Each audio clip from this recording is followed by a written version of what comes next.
1 Reis capítulo 3, versículo 1. Salomão aparentou-se com Faraó, rei do Egito, pois tomou por mulher a filha de Faraó e a trouxe à cidade de Davi, até que acabasse de edificar a sua casa e a casa do Senhor, e a muralha à roda de Jerusalém. Entretanto, o povo oferecia sacrifícios sobre os altos, porque até aqueles dias ainda não se tinha edificado casa ao nome do Senhor. Salomão amava ao Senhor, andando nos preceitos de Davi seu pai, porém sacrificava ainda nos altos e queimava incenso. Foi o rei a Gibeão para lá sacrificar, porque era o alto maior. Ofereceu 1000 holocaustos Salomão naquele altar. Em Gibeão apareceu o Senhor a Salomão de noite, em sonhos. Disse-lhe Deus: pede-me o que queres que eu te dê. Respondeu Salomão: de grande benevolência usaste para com teu servo Davi, meu pai, porque ele andou contigo em fidelidade e em justiça, em retidão de coração perante a tua face. Mantiveste-lhe esta grande benevolência e lhe deste um filho que se assentasse no seu trono, como hoje se vê. Agora, pois, ó Senhor, meu Deus, tu fizeste reinar teu servo em lugar de Davi, meu pai. Não passo de uma criança, grife isso. Não sei como conduzir-me, grife isso também. Teu servo está no meio do teu povo, que elegeste, povo grande, tão numeroso, que não se pode contar. Dá, pois, ao teu servo o coração compreensivo para julgar teu povo, para que prudentemente discirna entre o bem e o mal, pois quem poderia julgar a este grande povo? Estas palavras agradaram ao Senhor, por haver Salomão pedido tal coisa. Disse-lhe Deus: já que pediste essa coisa, e não pediste longevidade, nem riqueza, nem a morte dos teus inimigos, mas pediste entendimento para discernires o que é justo, eis que faço segundo as tuas palavras, dou-te coração sábio e inteligente, de maneira que antes de ti não houve teu igual, depois de ti não o haverá. Também até o que não me pediste eu te dou, tanto riquezas como glória, que não haja teu igual entre os reis por todos os teus dias. Se andares nos meus caminhos e guardares os meus estatutos e os meus mandamentos, como mandou Davi teu pai, prolongarei os teus dias. Amém?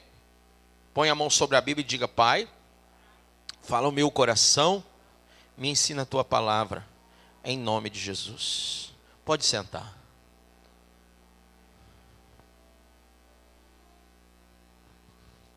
Irmão, Salomão, ele foi suceder Davi, seu pai. E a Bíblia diz que o Senhor dá a Salomão a oportunidade de fazer um pedido. E a oportunidade não fez de Salomão um oportunista.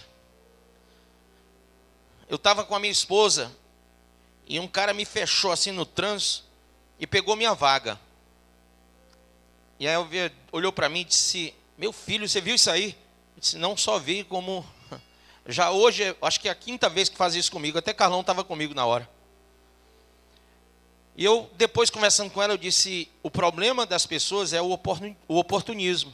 Elas acham que elas podem oportunamente ludibriar, enganar ou tomar aquilo que não é delas, aquilo que não faz parte delas. Se elas tiverem uma oportunidade, em vez de elas escolherem o bem, escolhem o mal. Mas Salomão teve uma oportunidade de escolher, e ele escolheu o que era justo.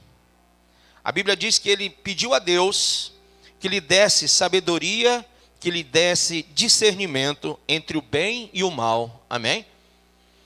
Isso é um traço, irmão, de alguém que quer realmente levar algo com Deus para frente. Alguém que pretende ter relacionamento com Deus. Porque o desvio ético, moral, espiritual que Davi cometeu nos seus dias fez com que Davi sofresse durante algum tempo, padecesse durante algum tempo as escoriações do seu pecado. Salomão, percebendo que o seu pai havia cometido um erro, mesmo vendo no seu pai um homem de Deus, ele disse: Senhor, eu quero andar como andou o meu pai, mas eu quero sabedoria, porque o teu povo é grande. Eu quero discernir entre o que é certo e errado, para poder julgar a causa de todas as pessoas. Eu fico pensando no coração desse homem nessa hora. Por que que a Bíblia diz que ele amava o Senhor e andou nos preceitos de Davi? Não é que Davi fosse um cara perfeito, mas procurou viver em retidão. Se você analisar o Salmo de número 51, olha o que Davi diz: compadece-te de mim, ó Deus, segundo a tua benignidade, e segundo a multidão das tuas misericórdias, apaga as minhas transgressões. Você sabe quando foi que Davi escreveu isso aqui? Assim que ele teve o seu pecado revelado pelo profeta Natã. Assim que ele caiu em desgraça com Batseba. E ele diz: e segundo a multidão das tuas benignidades, apaga as minhas transgressões, lava-me completamente da minha iniquidade e purifica-me do meu pecado. Pois eu conheço as minhas transgressões. Quem conhece as suas transgressões?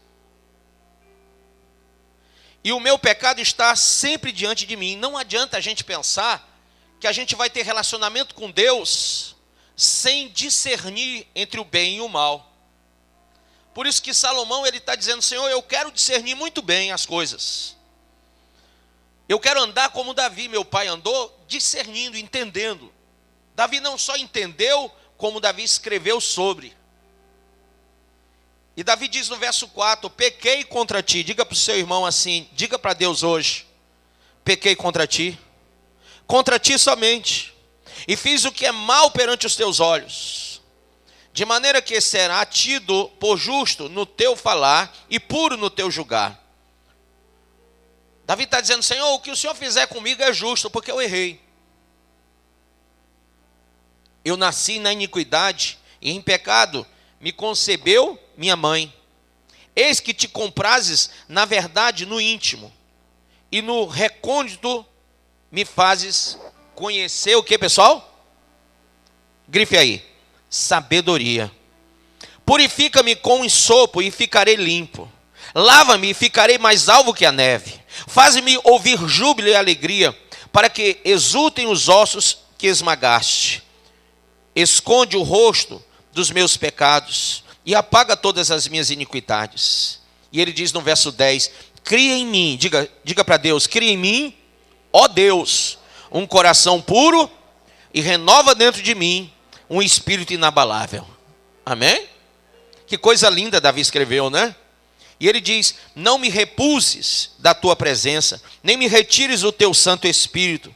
Restitui-me a alegria da tua salvação e sustenta-me com o espírito voluntário. Então ensinarei aos transgressores os teus caminhos, e os pecadores se converterão a ti. Livra-me dos crimes de sangue, ó Deus, Deus da minha salvação, e a minha língua exaltará a tua justiça. Abre, Senhor, o quê? Os meus lábios, e a minha boca manifestará os teus louvores. Pois não te comprazes em sacrifício, do contrário, eu tos daria. Não te comprazes em sacrifícios, do contrário, eu tos daria. E não te agradas de holocaustos. Sacrifícios, diga para mim, sacrifícios agradáveis a Deus. Agora diga assim: quais são? São o espírito quebrantado e o coração compungido e contrito. Isso Deus não desprezará. Amém? Então, Davi escreveu esse salmo aqui no momento da aflição, mas um salmo de renúncia ao pecado, um salmo em que ele passa para o seu filho, e ele passa para o povo de Israel o que é ser remido, o que é ser purificado. Da onde vem a purificação, da onde vem a remissão. Um salmo de renúncia ao pecado, um salmo de reconhecimento de pecado. Davi foi autor de muitos salmos, de muitos louvores a Deus. Nós cantamos alguns hinos de Davi sem percebermos que estamos cantando muitas vezes. Mas Davi, no auge do seu pecado, ele percebe o tamanho da sua transgressão. E ele se volta para Deus. Sabe, irmão, pecar, todos pecam. A Bíblia diz, porque todos pecaram e destituídos foram da glória de Deus. Davi também pecou. E você vai ver que esse homem que recebeu sabedoria, o filho de Davi, Salomão, aí em 1 Reis capítulo 11, ele também cai no pecado. Porque ele entra em prostituição com várias mulheres. Versículo 1 diz, ora, além da filha de Faraó, que era a mulher dele, que ele casou, amou Salomão muitas mulheres estrangeiras, moabitas, amonitas, edomitas, sidônias, etéias, mulheres das nações de que havia o Senhor dito aos filhos de Israel, não caseis com elas, nem casem elas convosco. Por causa desse mau exemplo aqui de Salomão, o povo de Israel depois vai passar por um problema muito sério. Muito sério, irmãos. Na época de Esdras, o sacerdote, a casa cai, né? O negócio fica difícil. Porque o povo se misturou com muitas mulheres de outras nações e com muitos deuses dessas mulheres das outras nações. E um dia, o povo vendo que estava tudo em desgraça, disseram, olha, o que tu disseres para nós, nós vamos fazer. E Deus fala ao coração de Esdras, Esdras se dobra ao chão, ele padece em ter que responder aquilo, mas ele tem que falar. E ele diz, olha, vocês vão despedir as mulheres e os filhos das mulheres com quem vocês se uniram, as quais são de outras nações e servem a outros deuses. E o povo teve que despedir aquelas mulheres e seus filhos. Você sabe, a mesma situação que Abraão teve que passar com Agar, teve que despedir Agar e Ismael. E naquele dia, quando Agar vai embora, eu sei que o coração de Abraão não estava bem. Afinal de contas, o filho dele estava indo embora com ela. Mas Deus conforta Agar e também conforta o pai Abraão. Tem que ser feito assim. Porque a minha linhagem é contigo e Sara. Amém? Irmãos, quando a gente não entende a nossa própria volição, a nossa inclinação, ela é torta, é tortuosa. Quando eu não percebo o desejo que está dentro de mim, se vem ou não de Deus, se é para o bem ou para o mal. Então eu começo a me voluntariar para o pecado. É incrível que tem pessoas que não entendem que vocação tanto pode ser para o certo como para o errado. Você vai ver pessoas dizendo que são exímias em fazer o bem ao próximo, em pregar o evangelho, em fazer coisas boas, mas você vai ver pessoas que têm prazer em fazer o que é mal, em matar, em roubar, em destruir, pessoas que estudam para destruir outras pessoas. Você vai ver, e o nome disso no meio jurídico é ato doloso. São coisas que são fabricadas antes de serem executadas. E o homem carrega consigo o dolo, a culpa, o desejo, a volição para o erro. Por isso que Salomão, entendido como era, percebeu a sua necessidade íntima de ter de Deus sabedoria, de ter de Deus inteligência, conhecimento, para discernir as coisas. Nós podemos dizer que Salomão caiu nessa prostituição à toa? Não, ele caiu sabendo. E olha o que acontece, veja aí no verso 2.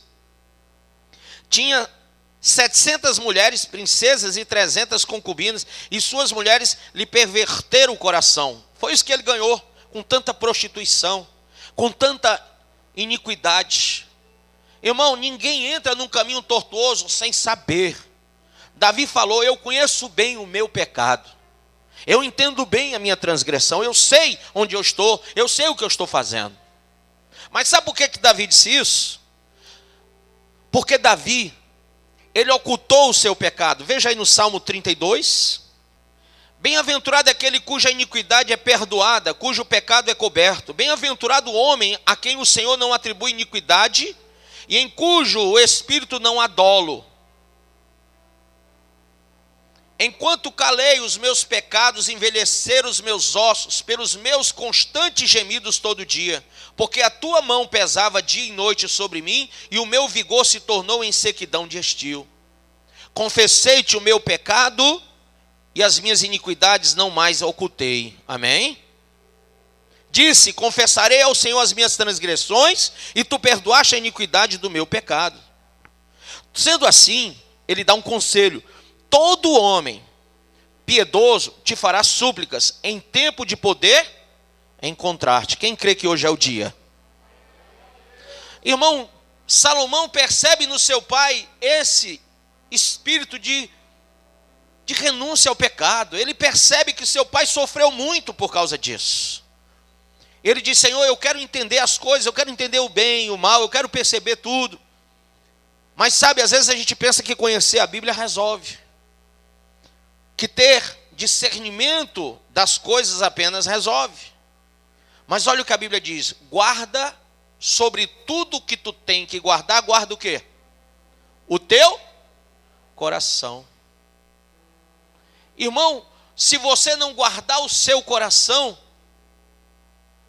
você vai vocacionar-se para o pecado, para o mundo.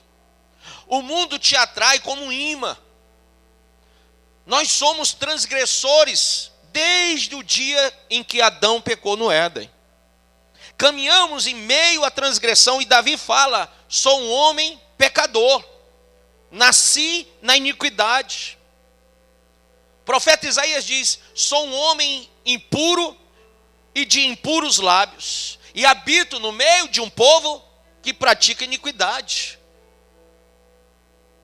Então, nós não podemos conceber uma visão virtuosa da raça humana, porque todos vivem no pecado. E o problema, amados, é que nós temos a mania de acharmos que vamos conseguir julgar a nós mesmos ou ao próximo, quando na verdade Jesus falou que quem nos julgará é a própria palavra de Deus. Nós temos que estar preparados para esse dia. Nós temos que estar preparados para o juízo de Deus, para o dia em que o Senhor vai cobrar de nós uma atitude mais honesta de tudo aquilo que Ele nos deixou para fazer. Amém ou não amém? Abra, por favor, em Romanos 2. Enquanto você abre, imagine bem o que pode derrubar um homem cheio de sabedoria como foi Sansão, ou como foi Salomão. Imagine o que pôde derrubar isso, um homem desse. O que fez esse homem se desvirtuar, tendo ele inteligência, sabedoria e discernimento de Deus. A mesmíssima coisa que acontece com cada um de nós. A ausência de uma liderança espiritual é uma coisa basilar. Diga: ausência de uma liderança espiritual. Já eu falo sobre isso. Grifa aí, diz para o irmão: ausência, hein, irmão?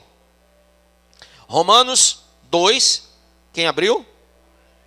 Posso ler? Então vamos ler aqui essa tradução, vamos lá. Romanos 2.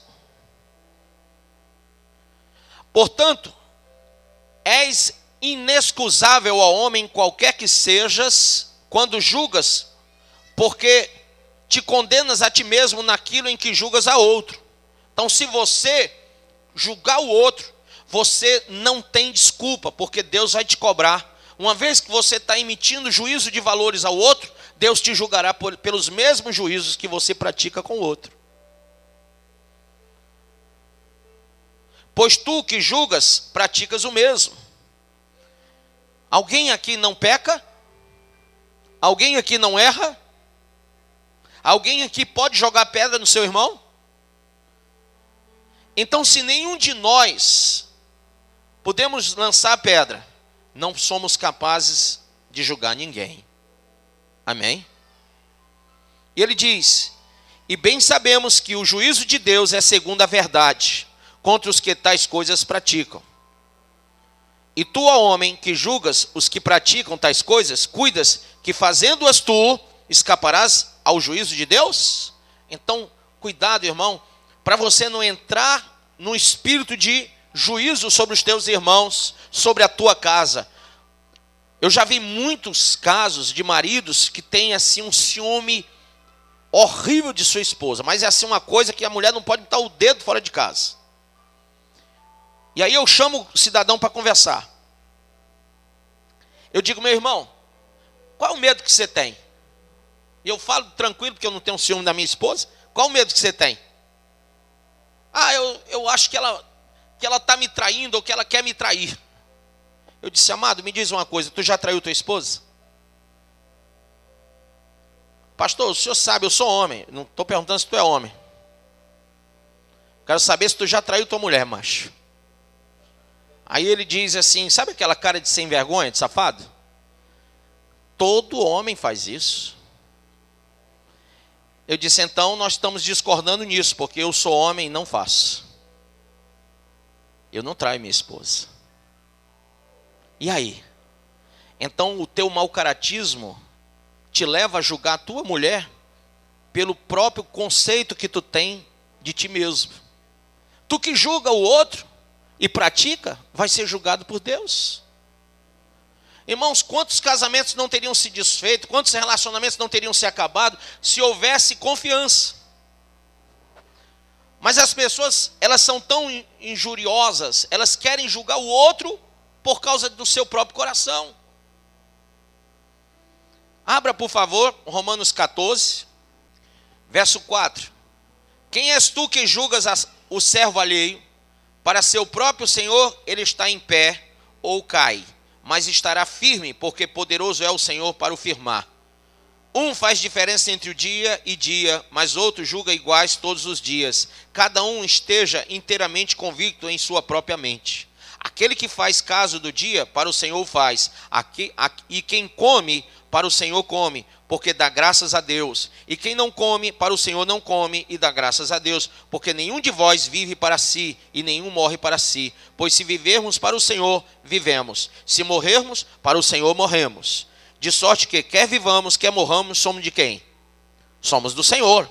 Porque foi para isto mesmo que Cristo morreu e tornou a viver, para ser Senhor tanto de mortos como de vivos. Mas tu, por que julgas a teu irmão? Ou tu também, por que desprezas teu irmão? Pois todos havemos de comparecer ante o tribunal de Deus.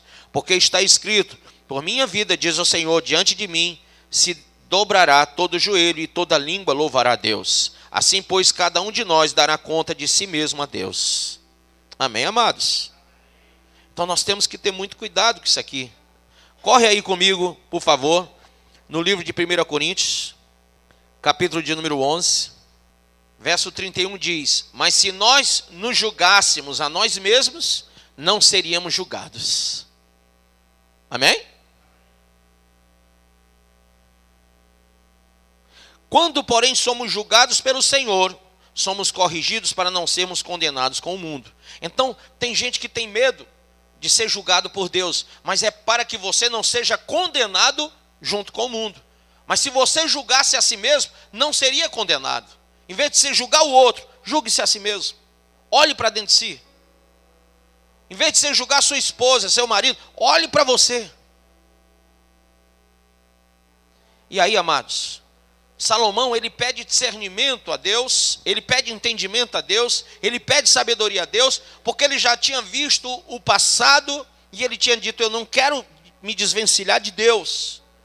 Mas as coisas acontecem assim. As coisas vão acontecendo porque a gente perde o foco. Uma liderança espiritual poderia ter feito uma grande diferença na vida de Salomão.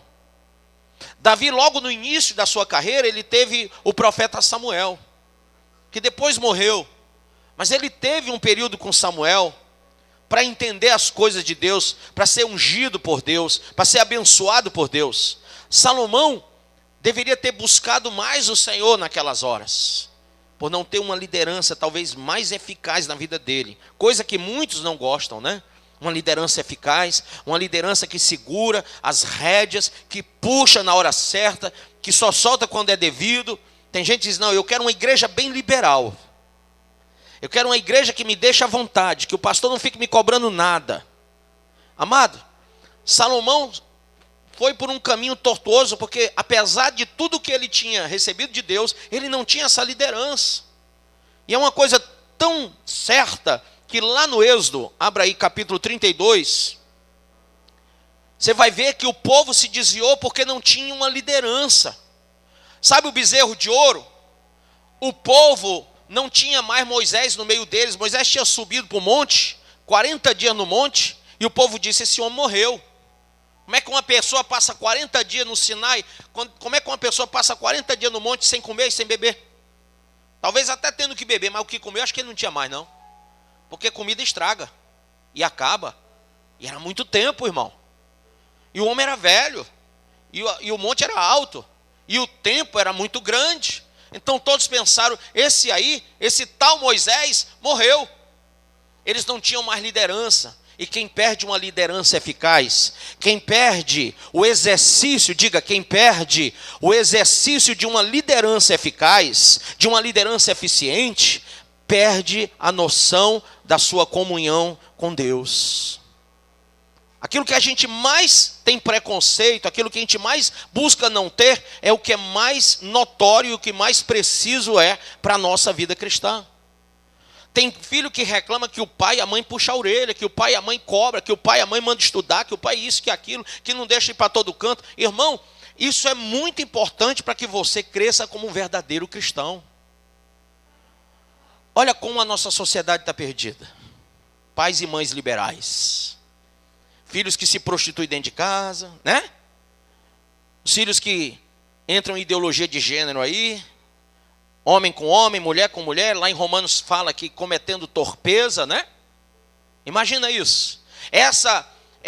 Esse modernismo na educação, que até quer avassalar os colégios, né? Os colégios querem ensinar sexo explícito para as crianças. Imagina isso, irmão. Imagina isso. Eu sou de uma época que a gente não via nada, nem TV. A gente não via ninguém assim, ninguém pelado, coisa nenhuma. A gente abria a televisão até certa hora, depois que acabava o pica-pau, meu amigo, esse programa não pode ser visto por menores de tantos anos. Lembra disso? Quem lembra? Isso é um negocinho, tipo um diploma branco assim na televisão. Lembra daquele negócio? Como era o nome? Censura. Este programa é censurado para menores. A mamãe dizia logo, dormir. Chega que dava uma coisa, eu queria ficar acordado, porque eu nunca gostei de dormir cedo, e ela dizia, dormir. Não é para você não. E a gente cresceu tendo essa liderança eficaz. A diferença de ser eficiente e eficaz é muito grande. O eficiente, ele faz bem o que faz. O eficaz sabe o que está fazendo. A minha mãe, ela foi muito eficaz. Ela sabia o que tinha que fazer. Meu pai sabia o que tinha que fazer. E fez com eficiência, porque nós nos tornamos cristãos. Qual é a perspectiva que os crentes hoje têm de seus filhos serem imitadores de Cristo? Qual é a perspectiva, irmão? Você quer ter filho? Aí você diz assim, rapaz, eu, sinceramente, hoje está complicado botar filho no mundo. Quem concorda? E por quê? Porque as pessoas precisam dessa liderança que Salomão precisou muito, mas não buscou. Ele até tinha gente lá de Deus, mas ele não buscou. E a segunda coisa, más associações.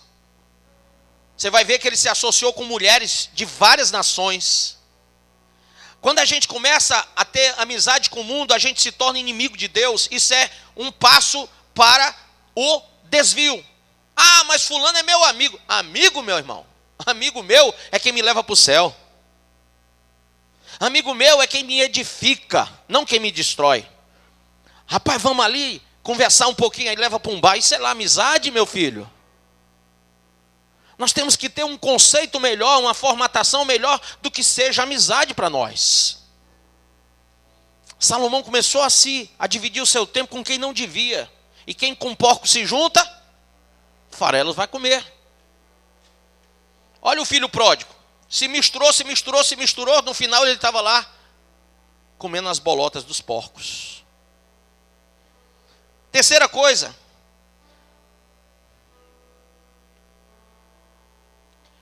Abra aí em 2 Crônicas, no capítulo 25, verso 2, fala do rei Amazias.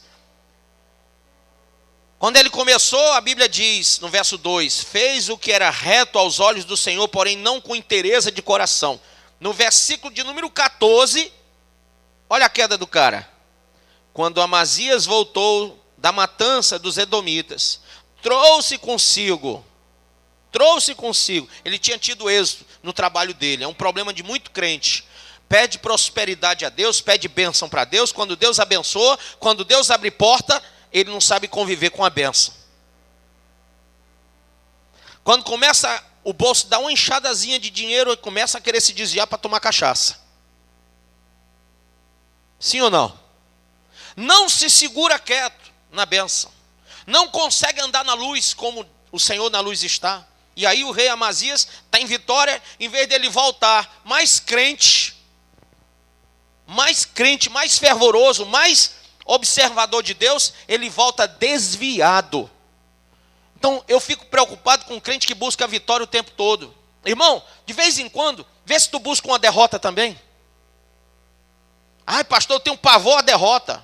Eu não nasci para derrota, eu não sei o que para derrota, porque quem está com Jesus está com tudo, e com não sei o que. Meu irmão, para com isso. Jargão gospel. Quer uma boa para você entender? A Bíblia diz que a sabedoria repousa na casa do luto e não na casa das festas. Porque lá na casa do luto a gente pensa, a gente senta, a gente baixa a cabeça, a gente fica pensando, o que é que aconteceu, o que foi que eu fiz? Por que fulano morreu? Por que eu não preguei para ele? Na casa da festa é só diversão, ninguém para pensar. Então, essa igreja que busca festa, o culto tem que ser uma festa, o culto tem que ser divertido, tem que ser, chacoalhado. Querido, quem busca sabedoria, conhecimento, inteligência, quem busca entendimento, discernimento espiritual, não pode estar gritando, pulando e sacudindo. Tem que estar dobrando o joelho e ouvindo o Senhor. É em contrição que nós aprendemos. É em profundo pesar que nós entendemos as coisas. É quando eu estou pesando mesmo, cada ato meu, é que eu consigo perceber quem eu sou e digo, miserável homem que sou. Salomão recebeu tudo o que recebeu, mas ele não sabia ainda quem era, até o dia que no capítulo 11, Deus puxa o véu, puxa a máscara, e diz, agora Salomão, você não vai ter mais longevidade no teu reino. Você não vai mais como Davi, como eu fui com Davi, eu não serei mais contigo. Teu reino vai acabar, mas não de todo. Vou deixar o teu reino continuar só ali, aqui pertinho, aqui em Judá. Mas o resto, você vai perder. Não nos teus dias, mas nos dias dos teus filhos. Você vai perder. Sabe por que você vai perder? Porque você perdeu quando você deixou de me servir lá atrás. Talvez você diga assim, pastor, isso foi terrível. Foi não. Foi isso que salvou a alma de Salomão. Foi isso que fez Salomão parar e pensar. Foi esse puxão de orelha de Deus que fez Salomão, eu creio, escrever vários provérbios que hoje servem de ensino para nós. Porque Salomão foi entendendo tanta coisa. Ele diz em um dos seus provérbios, vaidade, tudo é vaidade. Tudo é vaidade. Ele percebeu o quão vaidoso ele era. A sua vaidade fez-lo fazer tantas coisas ruins diante de Deus. Sabe uma coisa que a gente não pode viver? A gente não pode achar que o êxito que a gente está tendo no trabalho ou em qualquer área da nossa vida pode nos afastar de Deus. Nós temos que ser mais gratos com Deus em tudo que Ele nos dá, em tudo que Ele faz conosco. Amém? Terceira coisa é a pouca profundidade. Sabe que evangelho é esse? Tão raso, que qualquer coisa você diz, vou largar tudo. Sim ou não? É um evangelho tão raso que hoje o marido largar a esposa é a coisa mais fácil do mundo. É um evangelho tão raso, irmão, que você sair de uma igreja é muito fácil. Que você deixar de ler a Bíblia é muito fácil, deixar de orar é muito fácil, deixar de buscar Deus.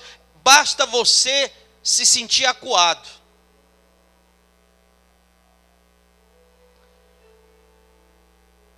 Estes crentes são aqueles que Jesus falando uma parábola das sementes, lá no verso 13 do capítulo 8, ele diz: os que estão sobre a pedra são os que, ouvindo a palavra, a recebem com alegria, mas como não têm raiz, apenas creem por algum tempo e, na hora da provação, se desviam.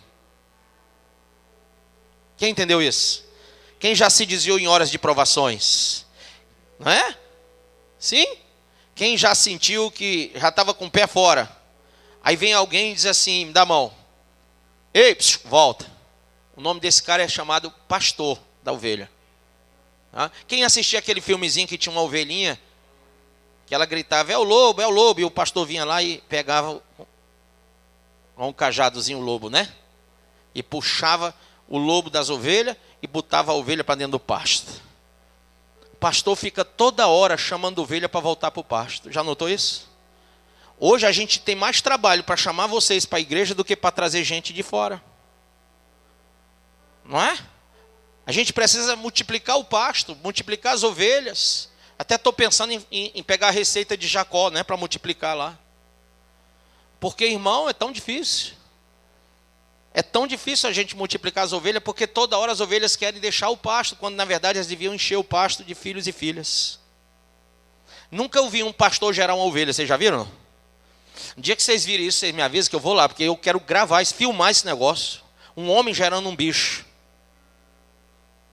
Pastor cuida de ovelha. Quem gera ovelha é ovelha. Mas é um bicho difícil, né? Porque eu conheço o que é criar ovelha, irmão. Já vi muitas criações de ovelha. E sabe o que é que elas fazem? Quando o pastor, ele dá um grito, elas correm para onde ele está. Elas seguem o pastor. Ovelha que é ovelha, anda bem pertinho do pastor. Mas tem aí alguém que diz assim, eu sou ovelha, mas parece um bode, porque só quer andar distante. Ah, querido. Desvio, diga desvio. Se dá porque o teu evangelho é raso. E evangelho raso desvia qualquer um. Outra coisa, é uma vida vazia. Se você não se ocupa das coisas de Deus, e eu digo isso porque eu fui 10 anos solteiro antes sou pastor solteiro antes de me casar com a minha esposa, que hoje eu sou casado há 14 anos. Naqueles 10 anos eu sofri as maiores tentações e provações que um ser humano pode sofrer. Porque em cima do altar, pregando o evangelho, expulsando demônio, curando enfermo, meu irmão, o diabo era toda hora tentando me derrubar do altar. Eu não conto as vezes que eu tive, sabe, chegava bilhetinho para mim, telefone fonado, na época tinha um negócio de telefone fonado, né? E eu só estava amarrado em nome de vai para lá, bicho velho, Satanás do cru. Mas Deus sabe o que eu passei durante 10 anos. O celibato que eu tive que declarar durante 10 anos. E eu me declarei 10 anos celibatário porque eu tinha um alvo maior que é Cristo. Um chamado e uma vocação na qual eu me inclinei espiritualmente para ser obediente ao meu Deus. Sabe, tem gente que quer adorar o Senhor com a própria vida. Não é só de boca, não. Tem gente que quer se doar ao Senhor de todo o seu coração mesmo. Aí você diz, esse cara não é homem, como é que esse cara aguenta ficar sem mulher? Ele tem nele uma lei que é mais forte e que habita nele, a lei do Espírito e da vida. Foi isso que Paulo fez, irmão. Ele vivenciou essa realidade. Eu vivenciei 10 anos, eu sei o que é ser pastor solteiro. Eu estava dizendo para o irmão aqui da igreja que naqueles 10 anos eu acho que eu era muito mais crente, mas muito mais crente do que eu sou hoje. Verdade.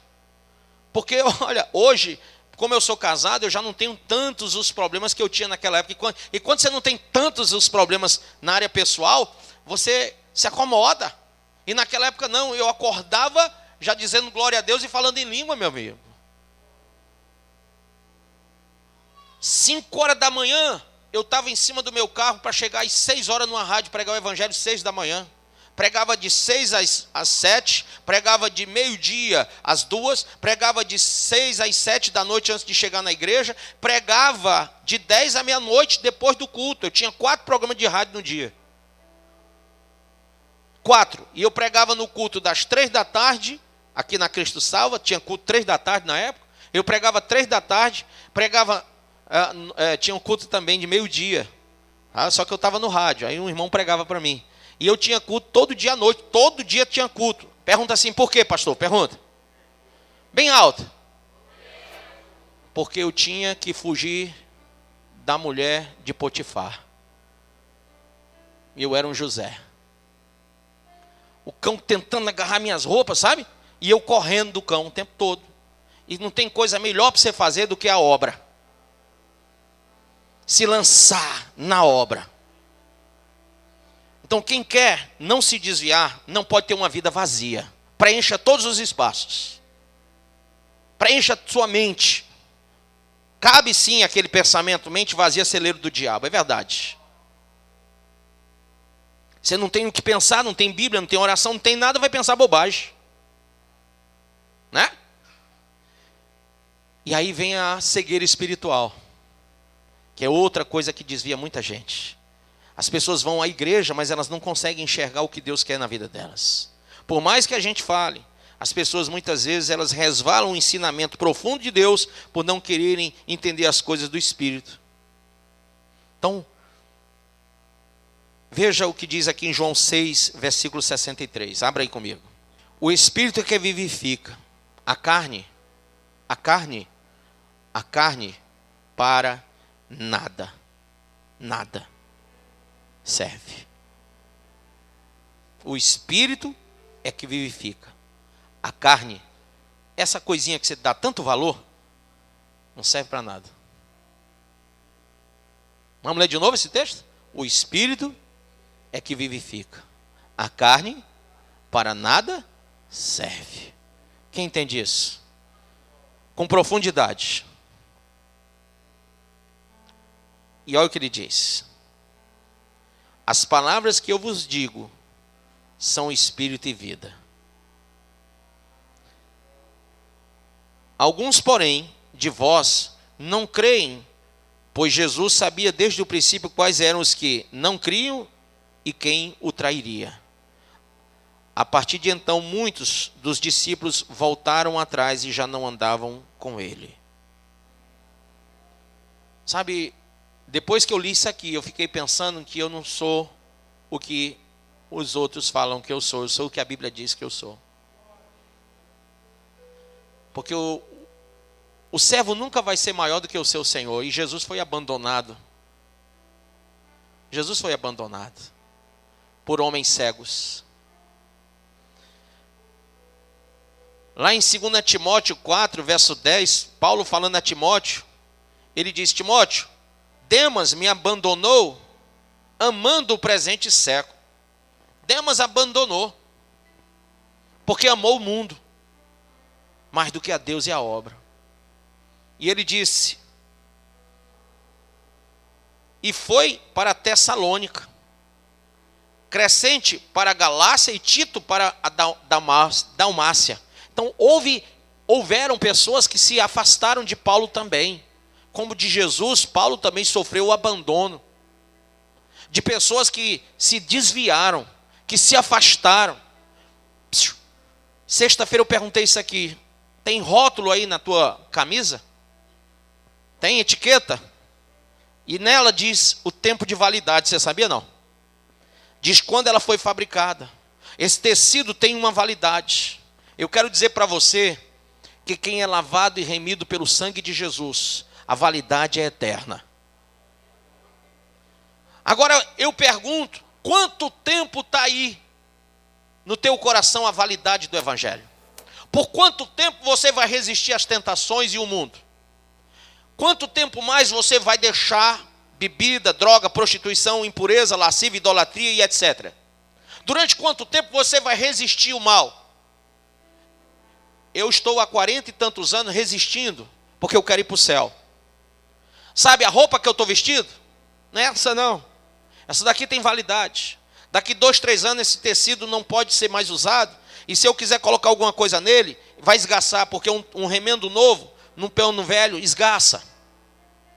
Você sabe qual é o meu revestimento? É Cristo. Gálatas fala sobre isso.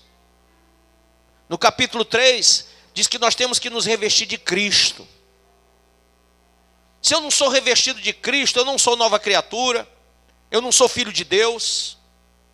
Porque quando nós somos filhos de Deus, diga para o seu irmão, quando nós somos filhos de Deus, nós somos abertos para receber a palavra de Deus. Sabe, irmão, quando você abre uma televisão, você liga lá a televisão, você fica ali ligado, a pessoa fala com você, você nem ouve. Alguém diz, desliga esse negócio aí para ver se eu converso contigo. Você diz, não, agora eu não quero conversa não, agora eu estou assistindo minha televisão. Tu imagina um cristão vitorioso, um filho de Deus é aquele que abre a janela do coração para receber a Deus. As janelas estão abertas para receber a bênção do Senhor, para receber a graça, a palavra, o ensino, a sabedoria, o entendimento. Salomão recebeu de braços abertos, de janela aberta, de coração aberto, mas depois ele fechou essa janela.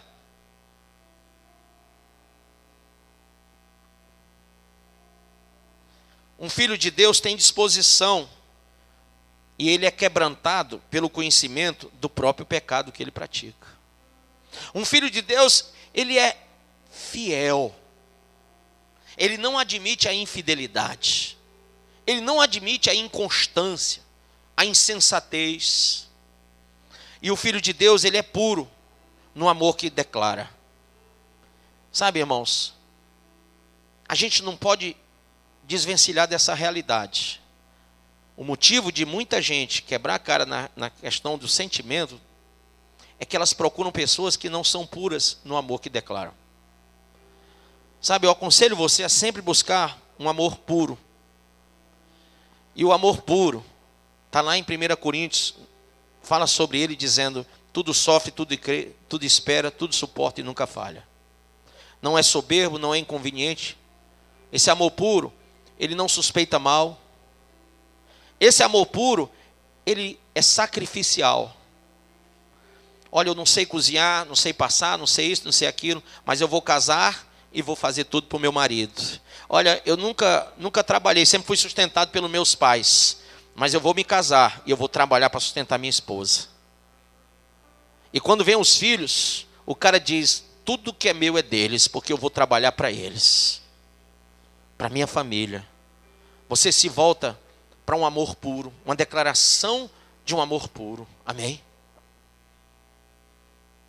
Diga assim, quando eu sou filho de Deus, eu tenho sinceridade ao me aproximar de Deus. Abre em Hebreus 10, vamos terminar com isso. Ninguém, nem Salomão, nem Davi, ninguém mesmo, irmão, consegue se aproximar de Deus sem isso aqui. Porque o pecado, ele mancha o homem, ele deixa o homem infeliz, ele afasta o homem da presença de Deus. O pecado, ele tira a nossa paz interior, sim ou não? Ele escandaliza a nossa família, a nossa igreja, escandaliza. Ele nos escandaliza, sabe? Quando eu, como Davi, compreendi o meu pecado e a minha transgressão, eu fui escandalizado por mim mesmo. Eu passei a não confiar mais em mim. Alguém confia em si mesmo aí? Você confia em você? Eu não. Eu não me confio. Eu não me dou confiança. Sabe por que eu não me dou confiança? Porque eu já me peguei fazendo coisas, falando coisas que eu disse que eu jamais faria. Então eu sou um miserável pecador. Sabe o que é que eu tenho que fazer? Vigiar e orar para não cair em tentação.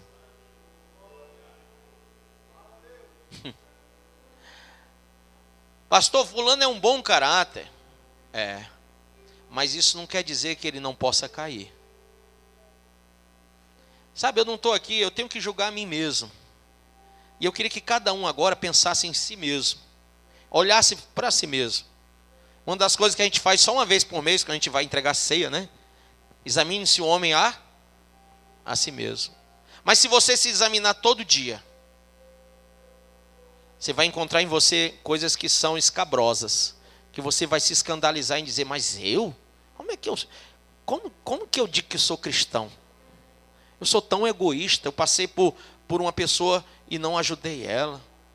Eu tive um dia de oportunidades para pregar o evangelho e não preguei. Como que eu digo que eu sou cristão quando eu vejo pessoas com fome e não estendo a mão? Quando a gente lê aquela passagem lá do samaritano, a gente diz, olha aí, passou um, passou outro, ninguém deu atenção àquele pobre que estava lá no chão, mas veio um samaritano e deu, o bom samaritano deu, né? Aí você olha para aquilo ali e julga os outros dois, em vez de você julgar você mesmo, que todos os dias você tem oportunidades de ajudar o próximo, você não ajuda. Não é verdade? Então vamos olhar para dentro de nós. O nosso desvio moral, espiritual, ético é grande. Nós estamos tão distantes dos rios de águas vivas. E é pela graça de Deus que, apesar da nossa distância, era muito grande. Aí o Senhor disse, eu sou o caminho, a verdade e a vida. Vocês vão vir por mim aqui e vão chegar ao Pai. Porque de outro jeito vocês jamais chegariam. Vocês não têm capacidade própria de chegar lá. Eu tenho que levar vocês até lá. E Ele nos transportou para o reino do Filho do seu amor. Ele nos transporta. Ele nos translada das trevas para a luz. Eu não sou capaz de sair de um canto para o outro. Mas o Senhor, Ele faz essa obra misericordiosa na nossa vida. Amém?